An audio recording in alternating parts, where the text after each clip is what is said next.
Do not go gentle into that good night. Old age should burn and rave at close of day.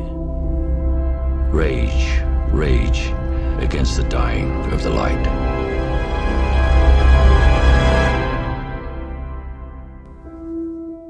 Today, I want to talk about Interstellar. And this analysis will be full of spoilers about the movie, so if you haven't watched it, do it now. I personally never really felt like I had enough parts together to truly appreciate Interstellar. I thought it was about religion, big human questions like, are we alone in the universe? But while watching the film again, I stumbled on something that got me even more excited. That Interstellar is not about the death of humanity, it is actually about the death of film. But how is that? In Interstellar, the big corporation, NASA, tells Cooper about two plans there are to save mankind. Plan A, in which the people living on Earth get on a huge spaceship that brings them to a new planet. And a second, Plan B, in which the Earth's population dies and a new colonization is started on a new planet. But as we find out later in the movie, Cooper has been tricked and Plan A is a false option. The equation couldn't reconcile relativity with quantum mechanics. You need more. More what? In movie making, there are also these options, shooting film or digital, Plan A and Plan B. When interviewed about change to digital, Christopher Nolan said this. A transition starts with people offering a new choice, but it finishes with taking the old choice away. And he's true about that. Many directors today are forced into using digital, simply because there are only a few labs left. Film is doomed to end, just like Earth is doomed to end.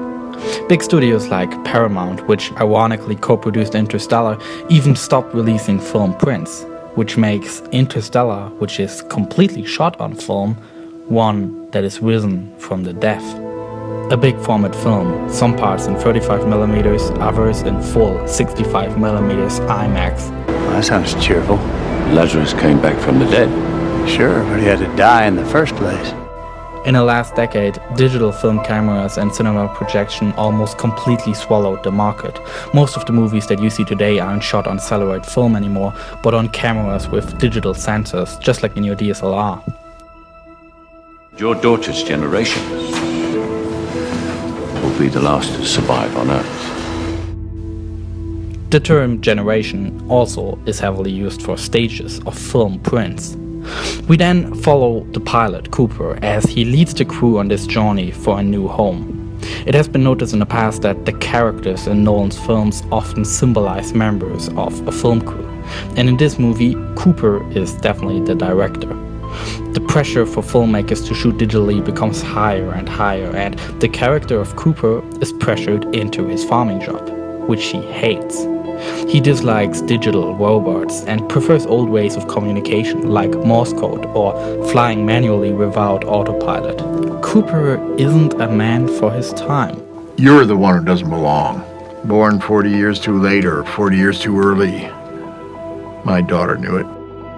And so is Chris Nolan, Interstellar's director. He wouldn't shoot a movie digital at this time because he thinks it's not as good as film yet. His colleague Quentin Tarantino says, it's actually old filmmaking craft. Nolan would be just as good of a filmmaker as he is, just as a potent filmmaker as he is if he was making movies in 1975, or if he was making movies in 1965. Interstellar might be set in the future, but it is celebrating the old classical era of blockbusters, the 70s, 80s, in which large format space films were popular, and in which NASA was on its peak. But now, we've stopped. The last space shuttle has landed and the times of big format blockbusters are over. We have suppressed the achievements of that time, and in a more radical way, the same happens in the movie. You don't believe we went to the moon? I believe it was a brilliant piece of propaganda that the Soviets bankrupted themselves, pouring resources into rockets and other useless machines. Useless machines.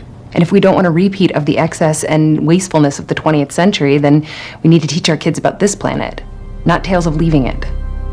Producing on film is more wasteful, and you could also call them useless machines, but film is more human than digital. It keeps us physically connected to the craft of movie making. It adds to the magic of cinema. Interstellar celebrates the era in which going to a movie theater was a spectacle, an event, not just some sort of relaxing method to consume on Netflix. Well, we used to look up in the sky and wonder at our place in the stars. Now we just look down and worry about our place in the dirt. So let's look at 3 of the filmic influences of Christopher Nolan. Here is Andrei Tarkovsky's Solaris. The protagonist of the film is a widow, and at the beginning of the film we see him at his childhood home. He leaves it to embark an interstellar mission to an oceanic planet full of water. When he arrives on the station, the situation is out of control and he gets confronted by his own past, light years away from home. А потом я уехал, и с тех пор мы больше уже не виделись. Ну вот я тебя люблю. Но любовь — это чувство, которое можно переживать, но объяснить нельзя. Объяснить можно понятие, а любишь то, что можно потерять. Себя, женщину, родину. At the end of the movie, he finds himself back at his home house. But as the shot pulls out, we see that this is not where it used to be. It's on a different planet. In Interstellar, our main protagonist, Cooper, also is a widow who leaves his home to embark an interstellar mission on which he gets confronted by his past. Cooper lands on 2 planets, both with the theme of water, and at the end of the movie he finds himself at his own house again, which is now on a space station named after his daughter. It has to mean something. Love has meaning, yes. Social utility, social bonding, child rearing. We love people who have died. Where's the social utility in that? None. Another space movie about love is Makoto Shinkai's Voices of a Distant Star. It tells the story of Noboru and Mika. While Mika joins the fight on an interstellar mission against evil aliens, Noboru stays at home. And the only way for them to communicate is text messages, which take years of traveling through space. At the end, we see the result of relative time. Noboru, who waits at home, is grown older, while Mika is still 16. No alien war in Interstellar, but we also have a love connection across the universe, with a very basic form of communication. At the end of the movie, Cooper is still the same age, but his daughter Merv is an old lady. And what is an essay on Interstellar without mentioning Kubrick's 2001: A Space Odyssey?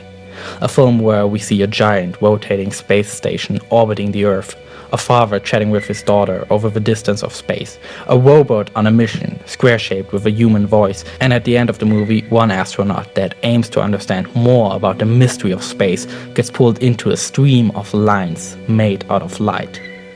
It becomes clear Interstellar is full of influences in film, and in all its parts, it's a celebration of film. The spinning spaceship resembles a film projector spinning with its continuous movement blocking light like the shutter of a projector. The wormhole bends light and appears like a camera lens orbiting in space.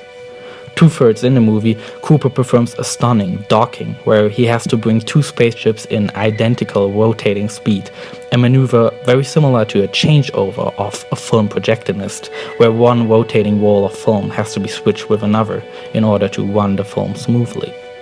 The antagonist of Interstellar is time. When they are on Miller's planet, time moves quicker compared to on the spaceship orbiting them. A stunning concept, but film does this continuously, squeezing and stretching time. In Gargantia's time, they spent 23 years. In Miller's Planet time, they spent 3.5 hours. And in film time, the length of the sequence was just 10 minutes. Space and time warp in film. Then, in the most spectacular sequence of it all, Cooper gets dragged into the black hole. We see a round sphere. It almost appears as if he is falling into a film projector. The movie calls this Tesseract, a place where time is a physical dimension that he can touch, move forwards and backwards. It's film. Strips of captured light. The visuals directly remind me of a movie barcode that shows the average color of each frame. here the one of Interstellar itself. Remember, Cooper is our director.